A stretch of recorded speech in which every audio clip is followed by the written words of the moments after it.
जय मसीह के दोस्तों, आपका स्वागत है मेरे YouTube चैनल मसीह दरबार में। एक बार फिर मैं परमेश्वर का संदेश बांटने के लिए आपके सामने। आज के वचन बहुत सामर्थ्य से भरे हैं क्योंकि परमेश्वर ने आज मेरे मन में डाला। मैंने बाइबल में देखा कई जगह परमेश्वर ने आग का इस्तेमाल किया है। जी हाँ दोस्तों, आज सारे वचन जितने मैंने लिए हैं सब आग के ऊपर हैं और आज का वचन बहुत इंटरेस्टिंग होने वाला है। आप लोग पूरे वचन ध्यान से सुनिए। देखिए कैसे परमेश्वर ने आग के द्वारा लोगों से बातें की, कैसे परमेश्वर ने आग के द्वारा 250 लोगों को नष्ट कर दिया। जी हाँ, कई बार परमेश्वर ने आग से लोगों को बचाया भी। आज हम वचन देखेंगे, सारे वचन आग पर हमारे हैं। इब्रानियों की पुस्तक हमें बताती है कि हमारा परमेश्वर भस्म करने वाली आग है। जी हाँ, इब्रानियों 12:29 में लिखा है, हमारा परमेश्वर भस्म करने वाली आग है। और हम देखते हैं कैसे सदोम और अमोरा की सिटी पर परमेश्वर ने ऊपर से आग और गंधक बरसाकर उस सिटी को नाश किया, क्योंकि उस सिटी का व्यभिचार ज़्यादा बढ़ गया था। लिखा है, जब लूत के घर वो दूत आते हैं तो वहाँ के लोग कहते हैं उन दूतों को हमारे सामने लेके आओ ताकि उनसे हम भोग करें। ऐसे ऐसे गंदे काम उस सिटी में हो रहे थे, तो परमेश्वर ने उस सिटी को नाश किया आग और गंधक गिराकर। हालेलुया। और हम देखते हैं कि कैसे परमेश्वर मूसा से बात करते हैं, कैसे आग के द्वारा मूसा से बात करते हैं। निर्गमन की पुस्तक 2 अध्याय में लिखा है, परमेश्वर के दूत ने कटीली झाड़ी में आग लगाकर मूसा को दर्शन दिया। और जब ये मूसा ने ये देखा कि ये तो अलौकिक बात है, क्योंकि झाड़ियों में आग लगी परंतु झाड़ी नष्ट नहीं हो रही थी। जी हाँ, स्वर्ग की आग है और उसमें परमेश्वर मौजूद है। और मूसा ये देख रहा है कि आग जल रही परंतु झाड़ी जल नहीं रही है। जैसे ही मूसा करीब जाता है, परमेश्वर कहते हैं अपने पैरों से जूती उतार दे, क्योंकि ये पवित्र स्थान है। हालेलुया। तो दिखा, परमेश्वर आग के द्वारा बात करता है। कई बार मूसा पर्वत पर आग धधक रही थी तो मूसा उसके अंदर गया और परमेश्वर से बात की और 10 आज्ञाओं को लाए। हालेलुया। और एक बार हम और देखते हैं कि कैसे फिरौन जब परमेश्वर की लोगों के ऊपर अत्याचार कर रहा था, तब परमेश्वर ने मूसा के द्वारा अपने लोगों को छुड़ाने के लिए मूसा के द्वारा संदेश भेजा। मूसा फिरौन से कहता है कि आज तू देख लेगा कि आसमान का खुदा कौन है, आज तुझे ये पता चल जाएगा। मूसा ने फिरौन और उसके सारे सैनिकों के सामने इस बात को रखा कि तेरे जितने पशु हैं, तेरे जितने भी खाने पीने की वस्तु हैं, जो कुछ भी है तू छिपा सके तो आज छिपा ले, क्योंकि आज आसमान से आग और ओले गिरेंगे। जितने यहोवा का भय मानते थे उन सब ने वचनों पर मन लगाया, और जितनों ने मन ना लगाया उनका सब कुछ लिखा है, पहलौठे जितने थे, भेड़ बकरी जो भी खुले मैदान में सब जल गया। परमेश्वर हमारी भस्म करने वाला आग है। हालेलुया। आगे देखते हैं, परमेश्वर जब इजराइलियों को लेकर मूसा छुड़ाकर चलते हैं तो परमेश्वर कैसे दिन को उन पर मेघ का खंभा बनकर और रात को आग का खंभा उनको उजाला दिया करते थे, उनके आगे आगे चला करते थे। ऐसे ऐसे परमेश्वर ने मिस्रियों को, लोगों को निकाला, फिर उनके हाथों से छुड़ाया। कैसे हमने देखे पढ़ा है, कैसे हमने पढ़ा है कि परमेश्वर ने समुद्र के 2 भाग कर दिए और इजराइलियों को उसके पार ले गए। परमेश्वर ने वादा किया था, जहाँ दूध और मधु की धाराएं बहती हैं उस देश में तुझे पहुँचाऊँगा। और परमेश्वर अपने वादे के मुताबिक रात को मेघ का खंभा बनकर और दिन को आग का खंभा बनकर उनके आगे आगे चल रहे थे। हालेलुया।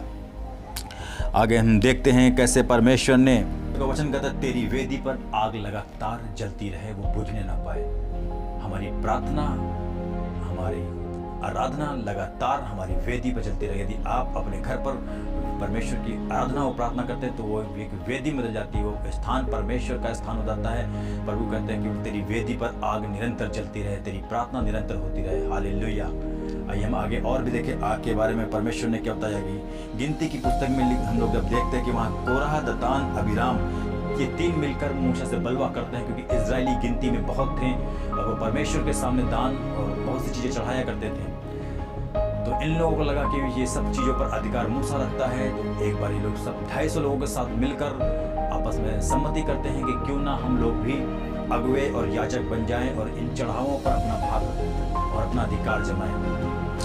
परमेश्वर उसमें बड़े क्रोध में होते हैं और मूसा उनसे कहता है कि तू अपने अपने धूपदान, ठीक है तुम बनना चाहते हो, ठीक, आ जाओ, आज अपने अपने धूपदान लेकर आ जाओ। देखो कैसे परमेश्वर लोगों आपकी भेंटों को ग्रहण करता है या नहीं। आज जिसकी ओर से परमेश्वर की भेंट को ग्रहण करे वो सच्चा ठहरे। लिखा है, परमेश्वर मूसा से कहते हैं इन लोगों से कह दो कि अबीराम, कोरह और दतान के तंबुओं के पास से हट जाएं, लिखा है उसी घड़ी ज़मीन फट जाती है, ये अपने परिवार समेत उस ज़मीन में समा जाते हैं। इतनी दर्दनाक मौत थी कि अधलोक जीते जी नरक में ये पहुंच जाते हैं। सबसे अद्भुत मौत बाइबल में यही इन लोगों की हुई है कि जीते जी ये लोग नरक पहुंच गए। हालेलुया। और लिखा है जो 250 लोग जो ये दावेदारी कर रहे थे कि हम भी याजक का पद का काम करेंगे, हम भी याजक बनने के लिए तैयार हैं, हमारे अंदर भी हमसे भी परमेश्वर बात करता है, परमेश्वर की आग ने 250 लोगों को नष्ट कर दिया। हालेलुया। परमेश्वर की आग स्वर्ग से निकली और वो 250 लोग जलकर मर गए। हालेलुया। कैसे परमेश्वर आग के द्वारा लोगों से बात की, कैसे परमेश्वर ने आग के द्वारा दुष्ट को नष्ट किया। अब हम देखेंगे कैसे परमेश्वर आग में फंसे हुए लोगों को बचाता है। जब एलिया नबी, आपको हम बता चुके हैं, जब एलिया नबी वेदी सजाता है और उस पर परमेश्वर की आग गिरकर वेदी को ग्रहण करती है, उस पर लिखा है सारे धूल, लकड़ी, पानी, कीड़े, जल सब सूख जाता है। ऐसी परमेश्वर की आग में सामर्थ्य। और लिखा है यहाँ पर दानियेल नबी, एक राजा ने ये आज्ञा निकाली कि जो कोई इस मूर्ति के आगे दंडवत ना करेगा उसको इस भट्टे में डाल दिया जाएगा। और उस राजा का क्रोध सदरक, मेसक, अबेदनगो के खिलाफ इतना भड़क उठा कि उसने भट्टे को 7 गुना और धक्का दिया। सारा जहाँ तक सारा सिटी उस मूर्ति का आगे झुका था। लेकिन ये 3 व्यक्ति ऐसे थे जो परमेश्वर की आराधना करते थे, परमेश्वर पर विश्वास करते थे। इन्होंने समझौता नहीं किया और परमेश्वर की आराधना की। तो राजा का मन इतना क्रोधित हुआ कि इन तीनों को उठवाकर आग के उस धधकते हुए भट्टे में डाल दिया। और लिखा है इनको डालने वाले जल गए परंतु इनके मोजे तक न जले। जिन रस्सियों से इनको बांध कर रखा था वो रस्सियां जल गईं। राजा क्या देखता है कि मैंने डाले तो 3 थे लेकिन आग में 4 व्यक्ति टहल रहे। जी हाँ, हमारा परमेश्वर आग में होकर उन लोगों को बचाया और उनकी हिफाजत की। हम जिस परमेश्वर से प्रेम करते हैं, जो परमेश्वर की हम लोग आराधना करते हैं, वो आग से भी हमें बचाने की सामर्थ्य रखता है। कैसे आपने देखा कि मूसा से परमेश्वर ने आग से बात की, कैसे दानियेल को बचाया। अब जब नए नियम में यीशु मसीह और ये जब नए नियम में हम देखते हैं तो यूहन्ना इस बात को कहता है कि मैं तो तुम्हें पानी से बपतिस्मा दे रहा हूँ, लेकिन मेरे बाद जो आने वाला है तुम्हें आग से बपतिस्मा देगा। हालेलुया। परमेश्वर की वो आग होगी, वो हमारी बुद्धि खोलेगी, हमें सामर्थ्य देगी, हमें रोगों से और बीमारियों से लड़ने की सामर्थ्य देगा। हालेलुया। मरकुस 9:49 में लिखा है कि अब व्यक्ति आग से नमकीन किया जाएगा। परमेश्वर का वचन कहता है कि अब आग से नमकीन किया जाएगा।